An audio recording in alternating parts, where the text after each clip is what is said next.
Police డిపార్ట్మెంట్కి సంబంధించి 17,516 పోస్టులు. దీని నోటిఫికేషన్ డేటు ఏప్రిల్ 22. అక్టోబర్ 4 రోజు రిజల్ట్స్ డిక్లేర్ అయినాయి. అదేవిధంగా గురుకులం సంబంధించి 9,210 పోస్టులు. ఇది ఏప్రిల్ 6, 2023 రోజు నోటిఫికేషన్ వచ్చింది. దానికి సంబంధించిన పోస్టులు కూడా మేమే ఇచ్చినామంటున్నారు. స్టాఫ్ నర్సుకు సంబంధించి 7,094 పోస్టులు. దీనికి సంబంధించి 2022 డిసెంబర్ రోజు నోటిఫికేషన్ వచ్చింది. ఇటీవల నేను ఎగ్జామ్ జరిగింది. దీనికి సంబంధించి కూడా మేమే ఇచ్చినాము, నోటిఫికేషన్ మేమే ఇచ్చినామని చెప్పేసి వీళ్ళు మాట్లాడుతూ ఉంటారు. ఈ రకంగా అనేక అంశాలు చాలా క్లారిటీతోని ఈ డాక్యుమెంట్ కూడా మేము మీడియాకు ఇస్తాము. ఇది కూడా మీరు చూడాల్సిందిగా నేను కోరుతున్నా.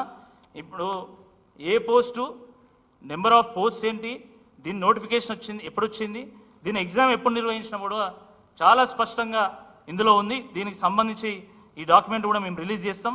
ఇది కూడా చూడాల్సిందిగా ఈ సందర్భంగా నేను కోరుతున్నా. ఇదే కాకుండా ఇప్పుడు మళ్ళీ ఇంకొక 10,000 పోస్టులు, అంటే బీఆర్ఎస్ ప్రభుత్వం ఉన్నప్పుడు రిలీజ్ చేసినటువంటి నోటిఫికేషన్ల ద్వారా జరిగినటువంటి పరీక్షా ఫలితాలను వెల్లడించారు. దానికి సంబంధించిన నియామక పత్రాలు కూడా రెడీ చేస్తున్నారు. ఇంకో 10,000 పోస్టులు ఏవి అంటే అవి group 4 junior lecturers, TSPSC, assistant professors and assistant lecturers, polytechnic lecturers, ఇవన్నీ కలిపితే మళ్ళీ 10,000. ఇవి కూడా మేమే ఇచ్చినామని చెప్పుకోవడానికి మళ్ళీ ప్రభుత్వం సిద్ధమవుతాం.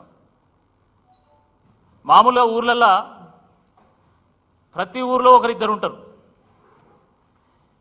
ఎవరు పెళ్లి జరుగుతుంది అనేది వాళ్ళకి సంబంధం లేదు. ఎవడు పెళ్లి జరిగినా కూడా వాళ్ళ భరతులకు వచ్చి వీళ్ళు డ్యాన్సులు చేస్తూ ఉంటారు. ఇప్పుడు కాంగ్రెస్ వాళ్ళ పరిస్థితి కూడా అట్లనే ఉన్నది. ఎవరు ఉద్యోగాలు ఇచ్చినా అనేది సంబంధం లేదు. ఉద్యోగ నియామక పత్రం ఇస్తే చాలుగా నేనే ఇచ్చిన. ఎల్బీ స్టేడియంలో ఊరంతా టెంట్ వేసి డప్పు కొట్టి మరి మేమే ఇచ్చినామని చెప్పేసి సిగ్గు లేకుండా చెప్పుకుంటున్నాను. మీకు నిజంగా నిజాయితీ ఉంటే, మీకు చిత్తశుద్ధి ఉంటే, మీరు రిలీజ్ చేసినటువంటి నియామక పత్రాలకు గాను వాటికి ఎప్పుడు నోటిఫికేషన్లు ఇచ్చిండ్రు, ఎప్పుడు పరీక్షలు నిర్వహించిండ్రు, ఎప్పుడు రిజల్ట్స్ ఇచ్చిండ్రు ఒకసారి బయట పెట్టండి. మీరు ఎందుకు పెడతలేరు? మీరు ఒక్క జాబు ఇచ్చినా కూడా అశోక్ నగర్కు మేము వస్తాం, మీరు ప్రూవ్ చేయండి. ఒక్క నిరుద్యోగితోనైనా అనిపించండి, మేము రాజీనామా చేయడానికి సిద్ధంగా ఉన్నామని చెప్పేసి కేటీఆర్ గారు ఏదైతే సవాలు విసిరిందో, దమ్ముంటే ఆ సవాల్ని స్వీకరించాల్సిందే. ఈ సందర్భంగా నేను కాంగ్రెస్ పార్టీ నాయకులను కోరుతా ఉన్నాను. స్వయంగా కేటీఆర్ గారు అసెంబ్లీ సాక్షిగా మాట్లాడేం లేదా? ఆ సవాల్ను మీరు స్వీకరించట్లేదంటేనే మీరు అబద్ధాలను ప్రచారం చేస్తున్నారు, తోక ముడిచి పారిపోతున్నారని చెప్పేసి ఈరోజు మనం భావించాల్సి ఉంటుందని చెప్పి ఈ సందర్భంగా నేను గుర్తు చేస్తున్నా. నాడు రాష్ట్ర యువతను అవసరానికి వాడుకున్నారు. ఈరోజు వాళ్ళ జీవితాలతోనే ఆడుకుంటున్నారు. ఆ రోజు అధికారం కోసం వాళ్ళ కాళ్ళు పట్టుకున్నారు. ఏ చేతులతోనైతే ఆ రోజు కాళ్ళు పట్టుకున్నారో ఈరోజు అదే చేతులతోని నిరుద్యోగుల కాలరు పట్టుకుంటా ఉన్నారు, వాళ్ళ కంఠాన్ని నలుపుతా ఉన్నారు. ఆ రోజు మీరు అండగా ఉంటామన్నారు, కానీ ఈరోజు ప్రశ్నిస్తే అక్రమంగా అరెస్టులు చేస్తూ ఉన్నారు, వాళ్ళ మీద అరాచకం సృష్టిస్తూ ఉన్నారు. మీరు ఎంత అణిచివేస్తే తిరుగుబాటు అంత తీవ్రమవుతున్నది అనేటువంటి వాస్తవాన్ని గుర్తుంచుకోవాల్సిందిగా నేను నిరుద్యోగుల పక్షాన విజ్ఞప్తి చేస్తా ఉన్నాను.